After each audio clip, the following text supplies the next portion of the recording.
그때 말했어야 했는데 좀 말 못한 건데 제가 해보겠습니다. 그럴까요?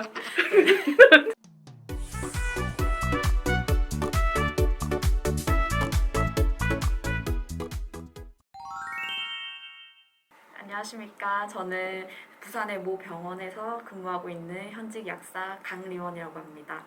만나서 반갑습니다.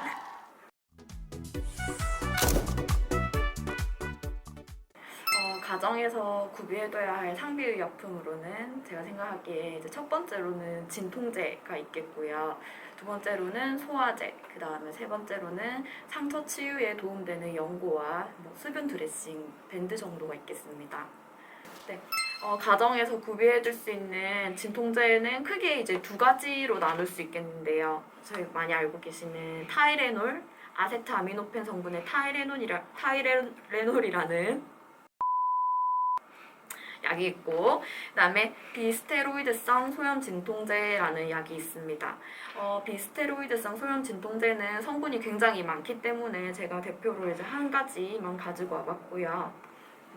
타이레놀이라는 약의 경우에는 비스테로이드성 소염 진통제에 비해서 위장 장애가 적고, 그다음에 간이나 신장이 안 좋으신 분들도 이제 제일 먼저 쓰실 수 있는 1차 진통제입니다.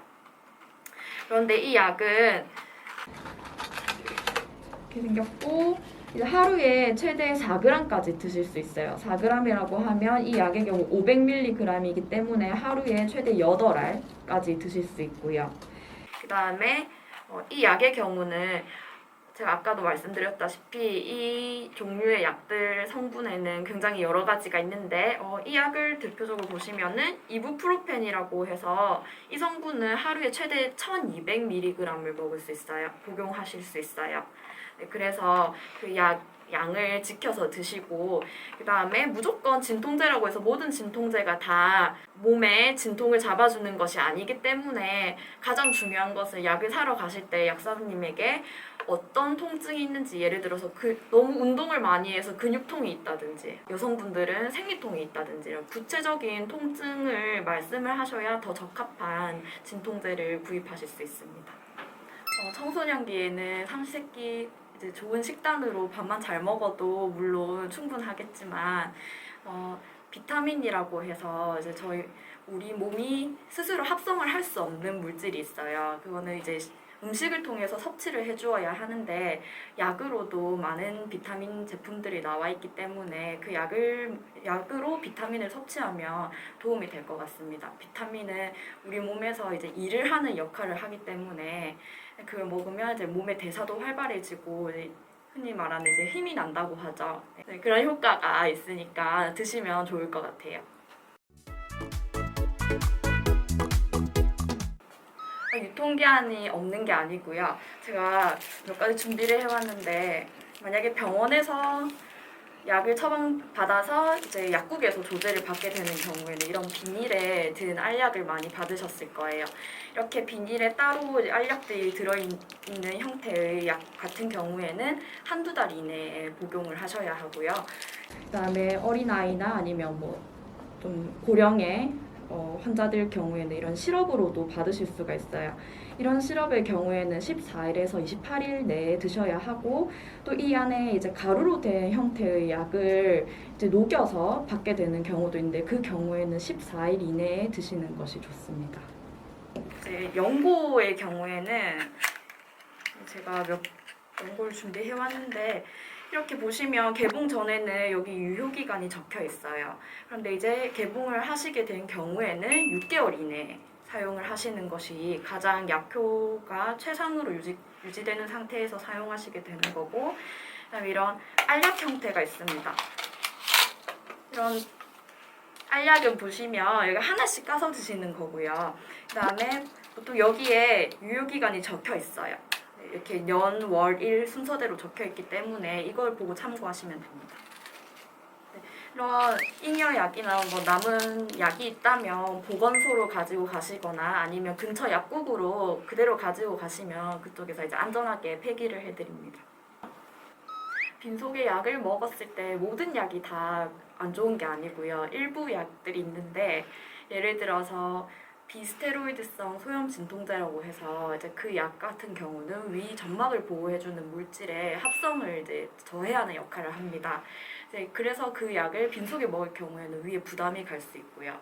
또 철분제라고 해서 이제 몸에 철분이 부족해서 섭취하는 알약 형태로 된 철분제가 있는데 그 약을 먹으면 속이 쓰린 증상이 좀 심하게 나타나는 분들이 많다고 하거든요.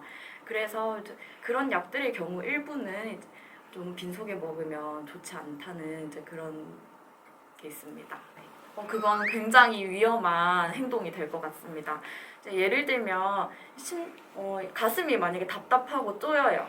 이런 경우에는 어떤 분들은 이게 위에 문제가 있어서 위 경련이거나 아니면 위 운동에 문제가 있을 수도 있지만 또 다른 분들은 예를 들어서 협심증이라든지 이제 심장의 주변에 혈관이 막혀서 그렇게 답답한 증상이 생길 수도 있거든요. 그러니까 사람에 따라서 같은 증상이라 할지라도 원인이 다를 수 있기 때문에 꼭 의사와 진료를 받고 약을 처방받으셔서 드시는 게 좋습니다. 그 가스알명수는 생약 성분의 소화제입니다. 그래서 이제 슈퍼에서도 쉽게 구입하실 수가 있기 때문에 이제 많은 분들이 예전부터 드셔왔는데 이제 거기에 고초라는 이제 고추 성분이 들어있어요. 그렇기 때문에 이제 드시면은 약간 화한 느낌이 드시잖아요. 그게 이제 고추 성분이 들어있기 때문인데 그걸 드시면 오히려 위에 자극이 갈 수 있어서 저는 알약이라든지 환으로 된 소화제를 드시는 것을 추천합니다.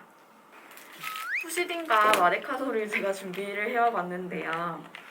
이렇게 보시면 정확히는 마데카솔 케어 연고입니다.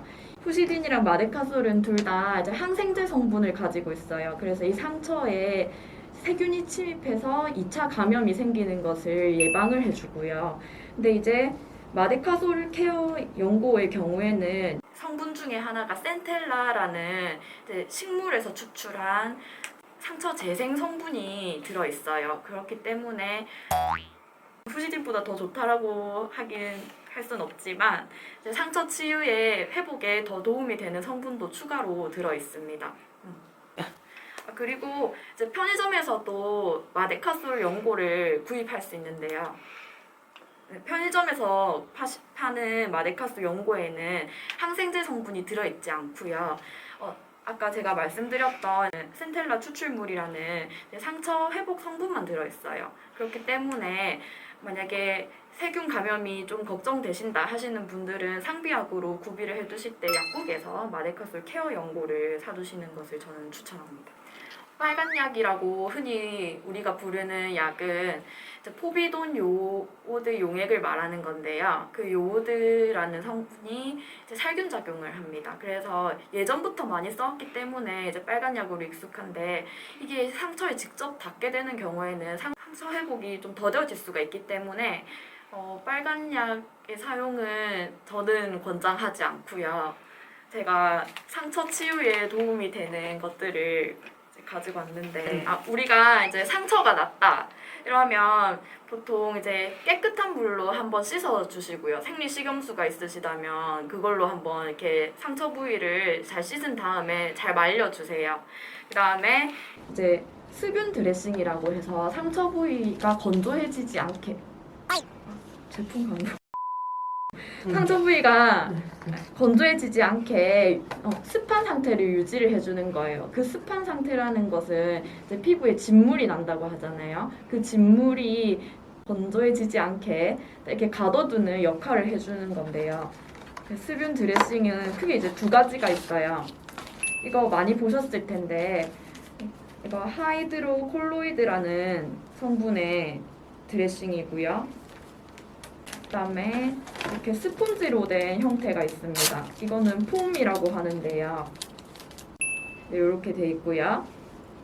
이 폼은 조금 통통한 스펀지처럼 되어 있기 때문에 요 오른쪽에 비해서 이제 좀 진물이 많이 난다 싶은 상처 부위에 발라주시는 게 좋고요.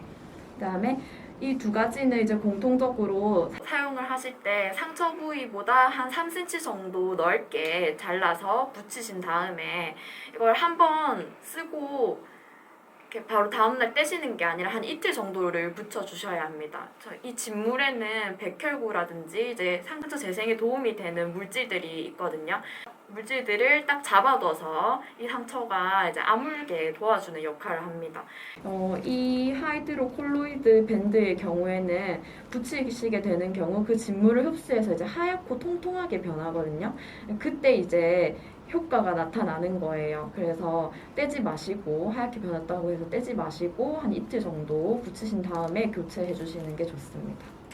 이 수분 드레싱으로 이제 상처를 치료하시면 상처 자국이 남는 게 싫잖아요. 우리가 이제 흉터가 생긴다고 하죠. 근데 이 수분 드레싱을 하게 되면은 흉터가 잘 안 생기게 돼요.